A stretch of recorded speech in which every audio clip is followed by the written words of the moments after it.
Hi everyone, it's City Scrapper. Thanks so much for joining me on my channel today for day 20 of Scraptember and Christy's Beautiful Life, 30 Days of Sketches. The sketch for today is in the upper left-hand corner of the screen, and the Scraptember prompt for today is paper tearing. The photos that I'm scrapbooking today are from an abandoned healthcare facility called Letchworth Village. I've scrapbooked pictures of this subject before, so I'm sorry if you're hearing this again. It was a very, very large place. It was, I believe, one of those long-term care facilities, so there were many people that were living there, and it spans many acres and many, many buildings. The outside of the buildings are decaying, but you could see that many of them were very beautiful buildings.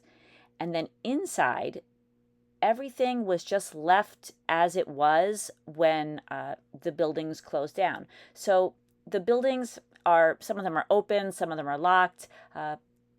There's been a lot of people that have been in and out of them since they closed, but it's so bizarre the way they left paperwork. There's paperwork all over the floor on one of the buildings that we saw.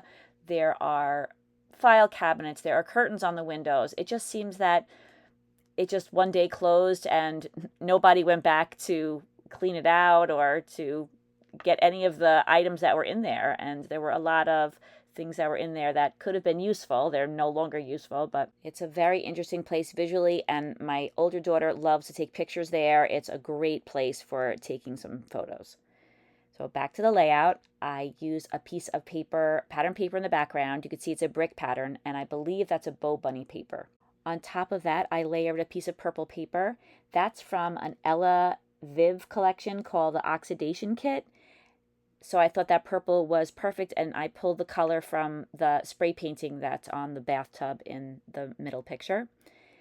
I'm also using a yellow piece of paper from that collection and the blue strip that's going vertically on the right-hand side. I mounted all my photos on a white sheet of paper, backed it with a black sheet of cardstock, and then I cut out a circle using my Creative Memory circle cutters, and I decided to call this layout What Remains, because literally what's there on the floor, that's what remains from this facility. I used an EK Success scalloped border punch, and I cut out that large scallop strip, and then I layered a piece of yellow paper that I cut into a banner, and that's also from the same paper collection. But before I attach that down, I want to make sure that everything is straight, so I'm using my T-square and making a little adjustment in the scalloped border. And now I'm layering that yellow piece of paper on top. The stars are Prima stars. I love the way they're very rustic looking, and I thought that they would be the perfect accessory for this page. Whenever I'm scrapbooking subjects like this, I always struggle with what to use as embellishments. I had the same problem yesterday on my layout because I scrapbooked a similar theme, and sometimes it's hard to find things that go along with something like this because it's so unusual. I tore some of the yellow paper, and if you recall, the Scraptember prompt is torn paper, so I want to include torn paper in a couple of different places on the layout. And now I'm attaching those stars down with some ATG adhesive. That is just a temporary adhesive. I'm going to go back to each of those stars and use a brad and attach them down more permanently, but I just wanted to attach them down so that I would remember where I had them. I'm using my fingers and I'm folding up those torn pieces of paper a little bit more, and I already had that yellow strip of paper attached down with ATG adhesive, so it was a little hard to ruffle it up anymore, but my scissors are helping me out with that. Then I continue to do the same thing to the torn piece of paper that's over the photos. And this is why it's sometimes a good idea not to put adhesive all the way up to the edge of a piece of paper that you're layering on your layout, because you might want to tuck something behind it, or in this case, distress it a little bit more. There were a couple of very small stars on that Jenni Boulin letter sticker sheet, so I added a couple of those to the layout. And now using my hammer and this tool that I've had in my stash probably from the first year that I started scrapbooking, I'm punching some holes right where the brads have to go for the stars. And then I know the stars won't come off the background. They are anchored on there for good. Sometimes when I'm scrapbooking subjects like these, things that are very old or broken down, or if there are even just a lot of dark colors in my photos and there aren't a lot of bright colors, I tend to think that I have to scrapbook using the same colors, and I've found that the layouts are so much more interesting when you can pull even just a hint of color out of the photos and make the layout a little brighter and more colorful. It's just a personal preference. I've seen layouts that are absolutely gorgeous that are just made of earth tones, but for my personal taste, I feel like I like to pull some hints of brighter colors out of the photos. So now when I look at photos and I don't really feel motivated to scrapbook them because I don't love the colors that are in them, I just tell myself I can just change those colors. So I'm adding a number of embellishments from my stash. I'm carefully selecting things that I think would go with the layout. I added that film strip transparency on the bottom. And now I'm adding a Tim Holtz tag. It says altered on it. So I thought that that was fitting for this layout. And I'm using a brad to attach that down as well. I added some leaves to the layout, and then I changed my mind and added some different but very similar leaves to the layout. I just bought this stamp set on Etsy. It was made by My Favorite Things, and it had a die that was included with it, but it was just quicker for me to fussy cut the leaves out. I stamped a whole bunch of this image, but then I neglected to cut them out. So it just takes a few moments to fussy cut out the leaves, and then I'm going to add that to the largest cluster on the layout. And then after I decide where I want all of those leaves to go, I use some ATG adhesive and I attach them all down. I just love adding florals to all of my layouts. I feel that you could almost never go wrong by adding leaves or flowers. In this case, I thought I would stay away from flowers because of the subject matter, but I like the way the black and the white looks with all of the color. I add some enamel dots to the background, but I kept going back and forth about the enamel dots. I added some black ones and I added some orange ones.